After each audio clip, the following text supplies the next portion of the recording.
All right, welcome back. And we're looking at COVID-19 impact on the manufacturing sector. We heard in the news that Governor of your state, Governor Sheyi Makinde, flags over Oyo 1 billion naira MSME development scheme. So, the scheme will stimulate state economic post COVID-19.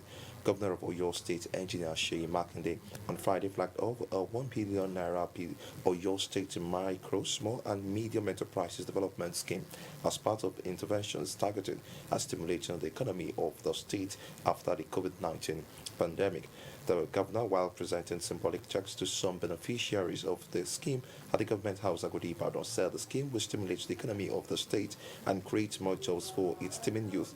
He added that the scheme would also make small and medium enterprises to be self-reliant. I have in the studio this morning the Vice Chairman, Manufacturing Association of Nigeria, your state chapter, Mr. Lanre Popoola. Good morning and thank you for joining me. Good morning. Thank you for having me.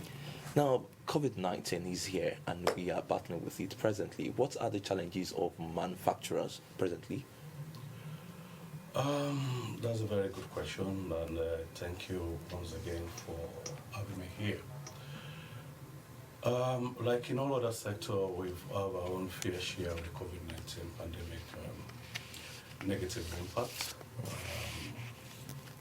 As manufacturers, what we do is to manufacture goods, and by extension, quite a number of us, like 70 to 75%, importing their raw materials from abroad. So the lockdown, the COVID-19 pandemic has actually impacted negatively. It has been a loss situation for us. So, what are the way out? Is it from the government now, or the manufacturers are actually coming together to start looking into how to get these raw materials in Nigeria? Yeah, when you look at our sector, most especially in view of the last recession that we had, the CBN actually came up with a stimulus plan for backward integration from such sector. If you look at the cement sector, you find out that in terms of raw materials, it's about 90% self-sufficient now. If you look like the dairy sector too, which has been encouraged in the last 2 years by the CBN, there have been a lot of inputs by producers of milk and its another product to self-sustain, to do what we call backward integration. I will give you an example of that. There is a milk company that have actually set up their ranch in Ekiti State, and I think they should be up and running before the year runs out, if not for the impact of the COVID-19. There is another one in Abuja, and I know quite a number of them like that. If you look like the vegetable oil sector, you will find out that most of the vegetable oil companies are self-integrating now. They're planting their seed, like soya beans. They're encouraging farmers to go into palm kernel seed. You will see they've actually grow the other sector of getting this thing themselves. They are taking a quantum of what they are using right from the local source now. But other sectors are still there, majorly, still importing their things from abroad. So we are being encouraged by government to self-integrate, and But do you see that manifesting? Looking at some other challenges like electricity, good roads, network, and the likes. I don't want to go into that because that has always been there anyway. We have no light. We've become a government on our own. You will say factories. When you are building your factories in Nigeria today, you have to factor in your energy requirement by bringing in generators and all this.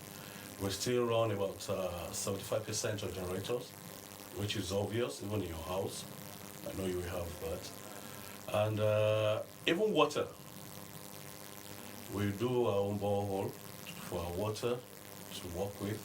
So It's still there. Those things are still there, and it's still a problem for us, especially at Nigeria. Hmm. Looking at what it's done by the governor of your state, the MSW development scheme, as good as it sounds, do you see that being having positive impact on the economy Of the state. of the state?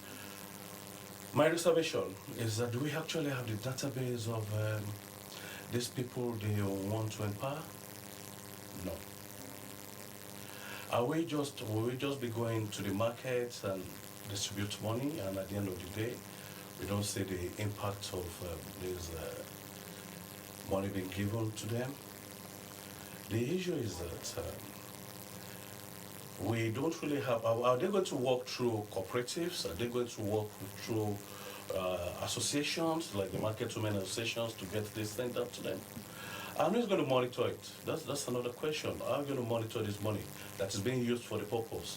Because the idea of government on that is that if you are being given a certain amount of money, in the next 1 year, you should be able to account for it. You should be able to see what you've done with that money. We should be able to see the impact that money has had, not only on you, but on the other people that are working with you. Like how many people have you bring on board? What are you selling? How many people have you trained? So those are the kind of things that we should be looking at for the next 1 year and see whether it's there. But do we have the database? Where is this money going? Can we monitor them? That's my question. Now, from your own point of view, now it's as if it doesn't go well with the developments. I'm not saying that. What I'm saying in essence is that at least we are starting somewhere. But the issue is that how do we monitor? How do we monitor the usage of this money? The primary reason why this money was given was basically to improve the economy of the state, improve the economy of the individual that's taking it, and by extension, the economy of the state. So how do we monitor it? Do we have the numbers of people that we actually want to give this money to? Do we have the sectors where this money is going to? Are we giving it to hairdressers? Are we giving it to market women? Are we giving it to taxi drivers? Because these are the people that actually takes care of the small economy of the state, which when you put together, it drives the economy of the state too. And at the end of the day, will this money be taxed? Will there be interest on it? These are the things, these are the questions that are begging for answers for now. But having said that, it's a good thing. It's a good thing. All right, away from that, let's look at before just COVID-19 era. Let's look at the way the sectors that need to be looked into in manufacturing sector now. What are the manufacturers? Which of the aspects do you think we should start looking into because of the COVID-19? Let me start by giving you the negative effect of the COVID-19 on manufacturers. We have initially the lockdown, which means you have to close your shop, you don't do anything. And that has led to some area where there have been layoff. Some, if you have outsourced staff, you've reduced the number. These people are out there. Then gradually we crawl into what they call partial lockdown, which means your factory will only work for 8 hours. I will tell you there's some factory that if they don't run 24 hours, they don't get to their optimum output. It's not just like starting your car, you're moving forward, or you just go on the road like that. It's a process. So some factories that you said they should run for 8 hours might not even be able to run 50%, because it's not just a kick-start thing. It's a process. So the area I'm looking at, when you have this kind of thing, the CBN came up and said they have some palliatives for manufacturers in terms of loan. And they came with this SMS loan of about 50 billion or something. And the question is, how do we assess this loan? CBN will ask you to go and bring collaterals. Some of our members have all their deeds of conveyance and all this as collaterals with some banks before that. So will that actually help us? Are you not compounding a problem by giving us this loan in addition to what we have on ground? I will advise that at this time is the government that actually needs to come to the rescue of manufacturers. How? I'm telling you this. In the other claims, in the more advanced world, what they do, because we pay our taxes, and we don't actually wait for monies that are coming from everywhere or from somewhere. What we do is to produce, sell. Now, the first thing is to give us a tax holiday. I know Lagos State did something like that some couple of months ago in some aspect of levies and taxations. We need tax holiday.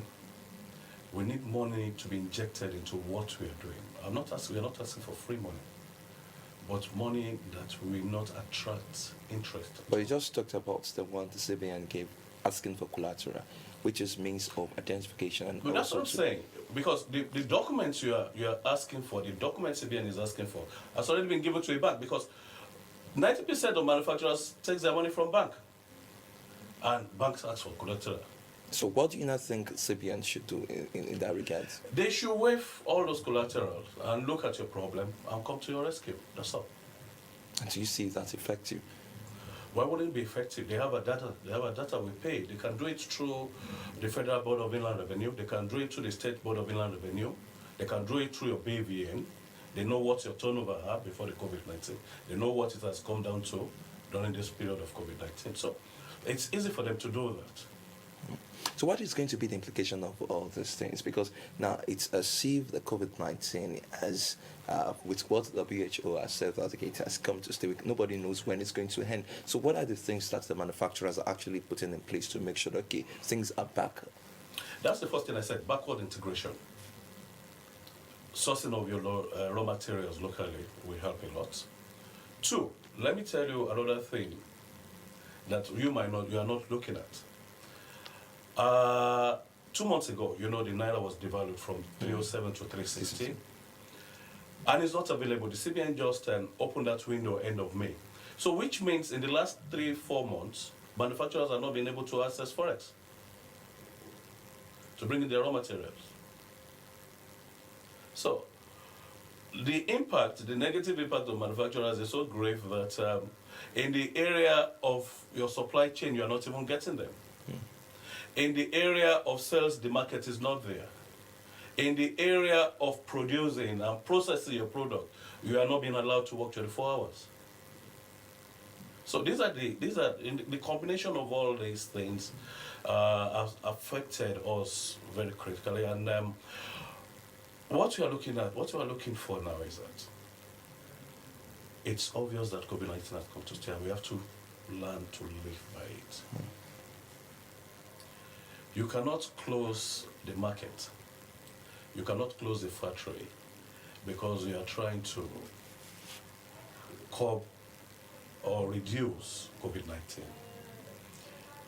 And the question is, for the period of lockdown, did the number come down? No. We're about 21,000 today, and it's still rising. So if you close us down, what will happen? There will be unemployment. The youth will be on the streets. Some will go for negative things, which will come back to the society. So what we're saying, allow us to work.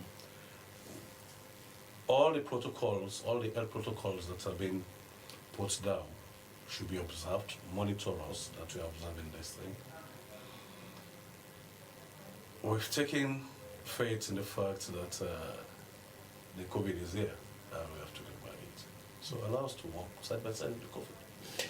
Oh, we hope that we can to get all these things done in a proper way before we start feeling more. And we don't do copy and paste. Because, sorry to interject, what most of the government have been doing is copy and paste. We don't actually have an homegrown remedy for this COVID-19. Okay, we look at London shut down yesterday, we have to shut down. Spain shuts down when they have this thing, we have to shut down. We have to have an homegrown remedy to this thing. What do we do? How do our people live? what do our people do? How can we use our own? We have to domesticate it into the day-to-day activities of our people. We hope the government is going to look into that, and We also pray they the, should the, look into that. the manufacturers too will start looking into how to get things better in sourcing for materials locally. All right, this is what we'll be taking a breather on the show this morning. I've been speaking with Mr. Lanre Popoola. He's the Vice Chairman, Manufacturing Association of Nigeria, or your state chapter. This is what we'll be drawing the curtains on the program this morning. My name is Oluwagwemiga Olabisi. Enjoy the rest of the day.